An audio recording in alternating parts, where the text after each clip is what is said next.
Hi. Happy Halloween. The day where ghouls and ghosts roam the night hoping to scare person after person. It's also the night where some of the greatest horror stories have happened. And boy, do I have a scary one for you today. And no, it's not Mistral Wonderland, believe it or not.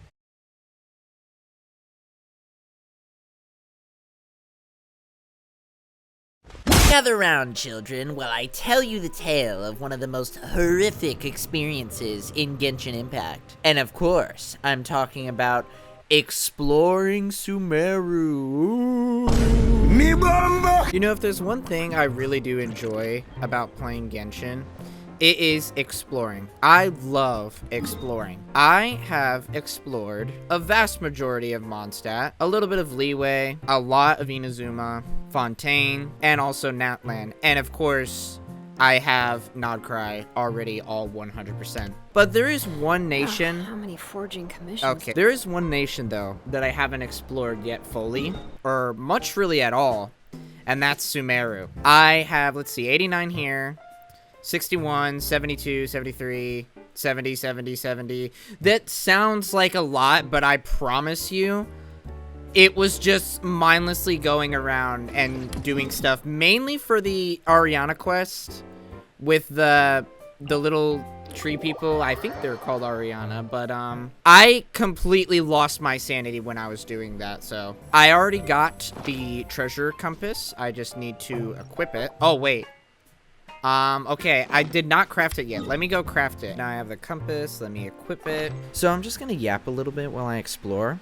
I'm sure my 2 viewers that actually watch me will enjoy this one. This is also kind of just a test video to try out this kind of content and editing style as I figure out where I want to go with my content. I should also mention that it's 2 a.m. and my brain is absolutely fried. So if I start repeating things, which I know I will, I'll try my best to just cut it out, but we'll see about that. This is where the real horror begins. So there is a reason why I completely and totally just skipped over Sumeru. I mainly skipped over it because I actually took a massive break from Genshin Impact. It was like a 2 or 3 year long break. I stopped playing in like 2.6 and then I started playing again in like 4.4. I just remember the picture had like Ayaka on it and Chevris, and they were holding guns. So I'll most likely have that on the screen for the timeline of how long I took a break from Genshin. But anyways, with that being said, I did the Inazuma story, the Chasm like interlude story, and Sumeru's story all back to back. I did not like Inazuma's. I did not like the Chasm's interlude story. So when it actually came time for me to explore Sumeru, I was already just like over doing story and exploring stuff that I didn't want to explore.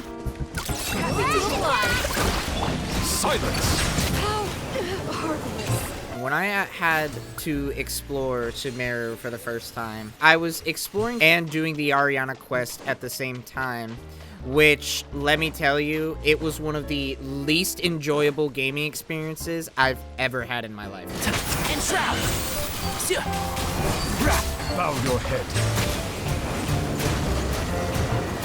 One with the force. But even though I'm exploring Sumeru, let's actually talk about Nodcry instead. I already finished Act 3 and Act 4, and let me just tell you, I thought it was absolute cinema, and I absolutely loved every single moment of it, until we got to Nefer's story quest, and then I proceeded to absolutely fall asleep. So with her story quest, I thought, what better time than to explore Sumeru fully and get it actually done, and get the statues like max level and stuff like that. Might as well do it now. I gotta save for Columbina. Oh, wait, how do I unlock this? Oh, don't tell me it's some riddle that I have to do. I see Sealy stuff. Wait, hold on. There's 3 Sealy totems right here. They're all leading from up there? I'm confused. And I've already hit a point where I found a locked chest, and I just have literally 0 idea how to unlock it. I see these symbols on the ground, and there's also like these Sealy stones holders right here.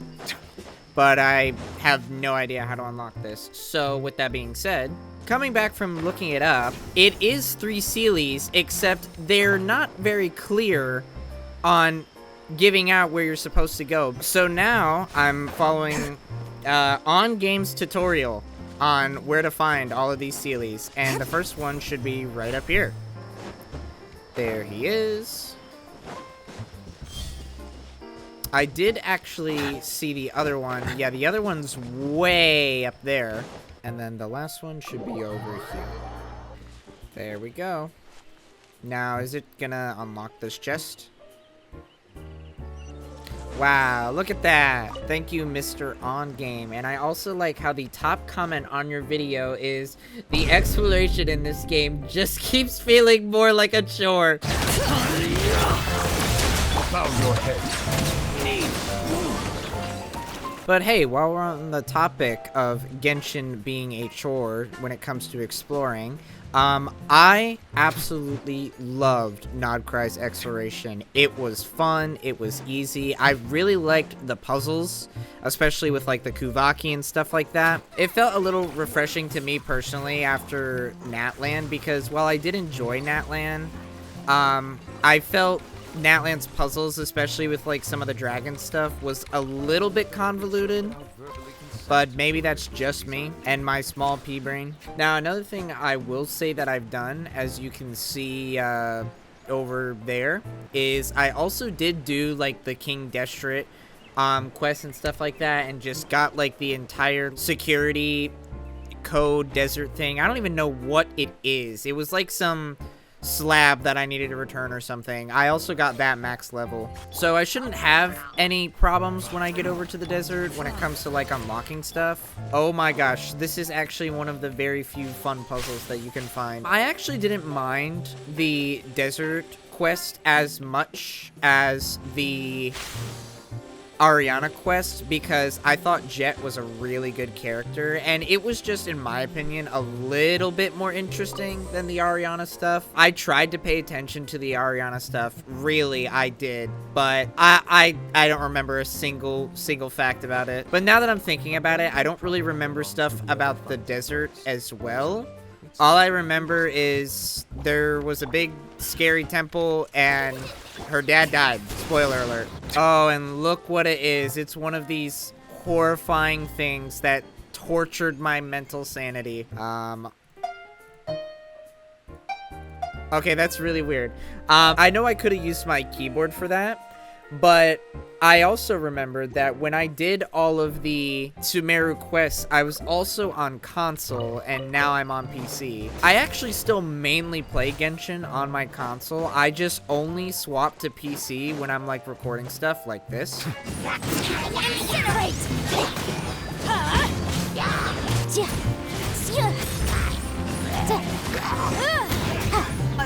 Bring it! Well, here's something I haven't seen in a minute. I'm pretty sure you just simply burn these things down, so let's check it out. Oh yeah, you literally just burn them down. It's okay, sir. Let me free you. And then definitely not jump you for your lunch money afterwards. We're good. No way, is that Jet right there? Actually, wait, what are you doing? Oh, there's a camp. I was like, what are you doing over here?